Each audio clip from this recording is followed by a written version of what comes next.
Arab രാജ്യങ്ങളെ ചൊൽപ്പടിക്ക് നിർത്തുക, അവരെ കീഴടക്കുക, അവരുടെ ആധിപത്യത്തെ അവർക്ക് മേലെ ആധിപത്യം ഉണ്ടാക്കുക എന്നുള്ളത് എല്ലാ കാലത്തും അമേരിക്കയുടെ സ്വപ്നമാണ്, ആഗ്രഹമാണ്. അത് ആഗ്രഹത്തിനും സ്വപ്നത്തിനും അനുസരിച്ച് അവർ പ്രവർത്തിക്കാറുണ്ട്. അതിന് വിലങ്ങ് തടിയായി നിൽക്കുന്ന ഒരേ ഒരു രാജ്യത്തിൻ്റെ പേര് ഇറാൻ മാത്രമാണ്. എല്ലാ കാലത്തും അങ്ങനെ തന്നെയാണ്. അതുകൊണ്ട് അവരും ഇവരും തമ്മിൽ തെറ്റിക്കാനുള്ള വലിയ ശ്രമങ്ങൾ നടത്തിയിട്ടുണ്ട്. അവരത് വിജയിക്കാറുണ്ട്. സൗദി അറേബ്യയും ഇറാനും തമ്മിൽ പതിറ്റാണ്ടുകളായി പിണങ്ങി നിന്ന രാജ്യങ്ങളാണ്. ഈ യുദ്ധവുമായിട്ട് ബന്ധപ്പെട്ടാണ് ചൈനയുടെ നേതൃത്വത്തിൽ സൗദി അറേബ്യയും ഇറാനും തമ്മിൽ യോജിക്കുന്നത്, ഐക്യപ്പെടുന്നത്. അത് ഐക്യപ്പെടുന്നതിൽ ഏറ്റവും വലിയ നിരാശയുള്ള രാജ്യം അമേരിക്ക തന്നെയാണ്. അതിൻ്റെ കാര്യം എന്ന് പറഞ്ഞാൽ ഈ മേഖല ലോകത്തിൽ ഏറ്റവും കൂടുതൽ സാമ്പത്തിക സ്രോതസ്സുള്ള മേഖലയാണ്.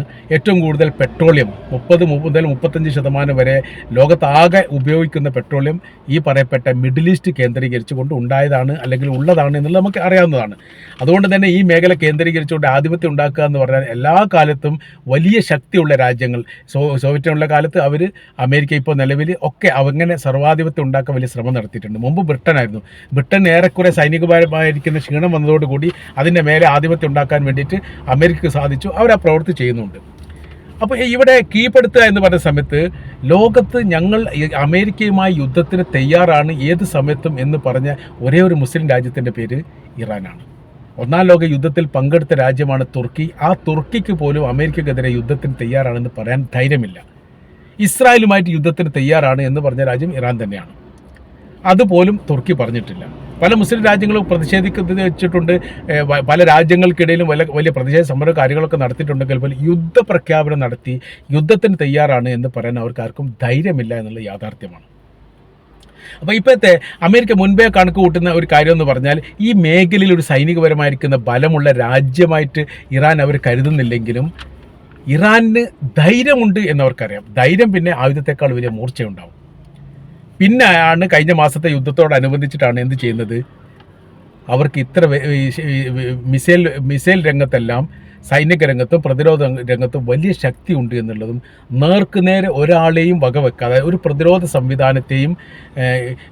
സംവിധാനത്തിനും തകർക്കാൻ സാധിക്കാത്ത വിധം ആക്രമണം നടത്താൻ വേണ്ടി ഇറാൻ സാധിച്ചിട്ടുണ്ട് എന്ന് പറയുമ്പോൾ ലോകം ഇറാനെ അംഗീകരിച്ചതാണ്. കഴിഞ്ഞ മാസം 13-ാം തീയതി മുതൽ 25-ാം തീയതി വരെ 12 ദിവസം നീണ്ടുനിന്ന യുദ്ധം എന്ന് പറഞ്ഞാൽ നിസ്സാര യുദ്ധമൊന്നുമല്ല. ലോകത്തെ അതിശയിപ്പിക്കുകയും അമ്പരപ്പിക്കുകയും ചെയ്ത യുദ്ധമാണ്. അപ്പോൾ അമേരിക്കയെ സംബന്ധിച്ചിടത്തോളം സർവാധിപത്യം അവർക്കുണ്ടാകുന്ന 2ാം ലോക യുദ്ധത്തിന് ശേഷം ജപ്പാനെ പരാജയപ്പെടുത്തിയതോടുകൂടി അവർക്ക് മേധാവിത്വവും സർവാധിപത്യവും അധികാരവും ഉണ്ടായി. ആ അധികാരം നിലനിർത്താൻ വേണ്ടി പിന്നെ വലിയ ശ്രമങ്ങൾ നടത്തി. അതിനോട് ഏറ്റുമുട്ടാൻ വേണ്ടിയിട്ടുള്ള ധൈര്യം സോവിയറ്റ് യൂണിയൻ ഇല്ലാതെ പോയി. മാത്രമല്ല സോവിയറ്റ് യൂണിയൻ്റെ അകത്ത്, സോവിയറ്റ് യൂണിയൻ അമേരിക്കയുടെ മേലെ സർവാധിപത്യം ഉണ്ടാവുമോ എന്ന് ഭയപ്പെട്ടുകൊണ്ട് അവരെന്ത് ചെയ്തിട്ടുണ്ട്, അവരെ ഇല്ലാതാക്കാനുള്ള ആഭ്യന്തര വിഷയങ്ങളൊക്കെ അവിടെ ഉണ്ടാക്കിയിട്ടുണ്ട്. അതോടുകൂടി സോവിയറ്റ് യൂണിയൻ തകർന്ന് നമുക്കറിയാം. ഉക്രൈനും അഫ്ഗാനിസ്ഥാനും അടക്കം 14ഓളം രാജ്യങ്ങളായിട്ടാണ് അത് വിഭജിക്കപ്പെട്ടു പോയത്. പിന്നെയാണ് റഷ്യ മാത്രം ഒരു രാജ്യവും ബാക്കിയുള്ള എല്ലാം മറ്റുള്ള രാജ്യങ്ങളുമായിട്ട് മാറിയതിൻ്റെ പ്രധാനമായിരിക്കുന്ന വിഷയമുണ്ടായത് ആഭ്യന്തരമായിരിക്കുന്ന പ്രശ്നങ്ങളുണ്ടായി എന്നുള്ളത് തന്നെയാണ്. അപ്പോൾ നമ്മൾ പറഞ്ഞു വരുന്ന വിഷയം, അറബ് രാജ്യങ്ങളെ കീഴടക്കുക എന്ന് പറയുന്നത് വളരെ എളുപ്പമാണ്. അതിന് 2-3 കാരണങ്ങളുണ്ട്. ഒന്ന്, ഏറ്റവും കൂടുതൽ ആയുധങ്ങൾ അറബ് രാജ്യങ്ങൾക്ക് നൽകുന്നത് അമേരിക്കയാണ്. അപ്പോൾ എന്തൊക്കെ രാജ്യങ്ങൾ നൽകിയിട്ടുണ്ട്, ഇതെവിടെയൊക്കെ സൂക്ഷിക്കുന്നുണ്ട്, ഇത് ഏതൊക്കെ പ്രവൃത്തി ചെയ്യാൻ മാത്രം ബലവും ശക്തിയുള്ള സൈനികർ അവർക്കിടയിലുണ്ട് എന്നുള്ളത് അമേരിക്കക്ക് അറിയാം. പല ഘട്ടങ്ങളിൽ അറബ് രാജ്യങ്ങളുടെ സൈനികർക്ക് പ്രാക്ടിക്കൽ നൽകിയത് പോലും യഥാർത്ഥത്തിൽ ആരാണ്, അമേരിക്കയാണ് എന്നത് അവർക്ക് വലിയ ആശ്വാസമുണ്ടാകും. അതുകൊണ്ട് ഒരു രാജ്യമായിട്ട് ഏറ്റുമുട്ടുകയാണെങ്കിൽ എന്ത് ചെയ്യണം, അത് ആ രാജ്യത്തെക്കുറിച്ചും അതിൻ്റെ സൈനിക ബലത്തെക്കുറിച്ചും ആയുധങ്ങൾ സൂക്ഷിക്കപ്പെട്ടതിനെക്കുറിച്ചും ആ പ്രവൃത്തി ചെയ്യാൻ അറിയുന്ന തന്ത്രജ്ഞരെക്കുറിച്ചുമെല്ലാം കൃത്യമായ രീതിയിൽ ഒരു രാജ്യം പഠിക്കും. ഇവിടെ ഇപ്പോൾ സിറിയയിൽ ഭരണം അട്ടിമറിഞ്ഞതിന് ശേഷം പിന്നീട് അവിടെ നടന്നത് ഇസ്രായേലിൻ്റെ നരനായിട്ടാണ്. അവരുടെ 35 മുതൽ 60% സൈനിക സംവിധാനങ്ങൾ തകർത്തു എന്നാണ് റിപ്പോർട്ട് പറയുന്നത്. അത് യുദ്ധ കപ്പലുകൾ, യുദ്ധവിമാനങ്ങൾ, സൈനിക കവചിത വാഹനങ്ങൾ, ടാങ്കുകൾ അടക്കമുള്ള മേഖല ശ്രദ്ധയോടുകൂടി തന്നെ വലിയ രീതിയിൽ മരണങ്ങളില്ലാത്ത രീതിയിൽ ആക്രമണം നടത്തിക്കൊണ്ട് തകർക്കണമെങ്കിൽ ഈ വിഷയത്തെക്കുറിച്ചും കഴിഞ്ഞിട്ട് ഇസ്രായേൽ അറിയണ്ടേ. സിറിയ എന്ന് പറയുന്ന രാജ്യത്തിൻ്റെ അകത്ത് അവർ സൂക്ഷിക്കപ്പെടുന്ന ആയുധങ്ങൾ എവിടെയൊക്കെയാണ് ഉള്ളത് എന്ന് അറിയാത്തർക്കാൻ വേണ്ടി പറ്റില്ലല്ലോ. അപ്പോൾ അവർക്കത് കൃത്യമായിട്ട് രീതിയിൽ അറിയാമെന്ന് നമുക്ക് മനസ്സിലാക്കണം.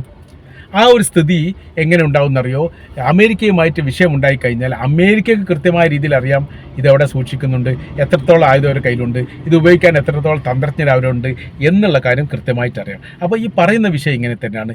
ഇറാൻ സൈനികമായിട്ട് ക്ഷയിക്കുകയോ ക്ഷീണിക്കുകയോ യുദ്ധം പരാജയപ്പെടുകയോ അല്ലെങ്കിൽ യുദ്ധത്തിൽ നിന്ന് ഞങ്ങളില്ല എന്ന് മാറി നിൽക്കുകയോ ചെയ്യുന്നൊരു സാഹചര്യം ഉണ്ടായാൽ അവിടെ അറബ് രാജ്യത്തിൻ്റെ സൈനിക ബലം നഷ്ടപ്പെടുകയും സർവാധിപത്യം ഉണ്ടാക്കാനുള്ള അവസരം അവിടെ ഉണ്ടാകും എന്ന കാര്യത്തിൽ യാതൊരു സംശയമില്ല. പല ഘട്ടങ്ങളിലും ചില പത്രങ്ങൾ ഈ വിഷയമായിട്ട് ബന്ധപ്പെട്ട് പറയുന്നത് എങ്ങനെയാണ്, ഹൃദയത്തിന് മിടിപ്പ് കൂടുക തന്നെ ചെയ്യുമെന്നുള്ളതാണ്. അറബ് രാജ്യങ്ങളുടെ ഹൃദയത്തിന് മിടിപ്പ് കൂടാനുള്ള പ്രധാനമായിരിക്കുന്ന കാരണം ഇറാൻ പരാജയപ്പെടുന്ന സമയത്താണ് ഉണ്ടാവുക. അതുകൊണ്ട് ഇപ്പോഴത്തെ നിലവിലെ സാഹചര്യം എന്ന് പറഞ്ഞാൽ എല്ലാ അറബ് രാജ്യങ്ങളും മുസ്ലിം രാജ്യങ്ങളും ഇറാനോടൊപ്പം ചേർന്ന് നിൽക്കുന്നു. ഇപ്പോൾ ഒന്നും ഇസ്രായേലിന് അനുകൂലമായ രീതിയിലല്ല, ഇറാനോടൊപ്പം ചേർന്നുകൊണ്ട് സൈനികപരമായിരിക്കുന്ന ബലവും ശക്തിയും ഉണ്ടാക്കാനുള്ള ശ്രമങ്ങൾ അവർ ആരംഭിച്ചിട്ടുണ്ട് എന്നുള്ളത്. ഇതൊക്കെ രഹസ്യമായിട്ടാണ്. യുദ്ധമുഖത്തുണ്ടാകുന്ന എല്ലാ സംഭവങ്ങളും ഒരിക്കലും ഒരു രാജ്യം പുറത്തു പറയില്ല, അറിയാനൊട്ട് സാധിക്കുകയില്ല. അപൂർവമായിരിക്കുന്ന സംഭവങ്ങൾ മാത്രമാണ് പുറത്തു വരിക. അത് ശത്രു രാജ്യം വീഡിയോ ഒക്കെ എടുത്തു കഴിഞ്ഞ് പുറത്ത് വിടുന്ന സമയത്താണ് ഇത് അംഗീകാരം കൊടുക്കുക എന്ന തരത്തിലൊക്കെ ഇടപെടൽ നടത്തുന്നത്. അപ്പോൾ നമ്മൾ പറഞ്ഞു വരുന്ന കാര്യം, ഇറാന് വല്ല കാരണവശാലും വീഴുന്നൊരു സാഹചര്യം ഉണ്ടായാൽ, അങ്ങനെ വീയാതിരിക്കട്ടെ നമുക്ക് പ്രാർത്ഥിക്കാം, അല്ലെങ്കിൽ അവർ യുദ്ധമുഖത്ത് നിന്ന് മാറി നിൽക്കുന്ന ഒരു സാഹചര്യം ഉണ്ടാകും, തീർച്ചയായിട്ടും അറബ് രാജ്യങ്ങളുടെ കഷ്ടപ്പാടുകൾ അപ്പോൾ തുടങ്ങുകയും മാത്രവുമല്ല അവർക്ക് മേലെ അമേരിക്ക ആധിപത്യം ഉണ്ടാക്കാനുള്ള ശ്രമം നടത്തുകയും ചെയ്യും എന്ന കാര്യത്തിൽ യാതൊരു സംശയമില്ല.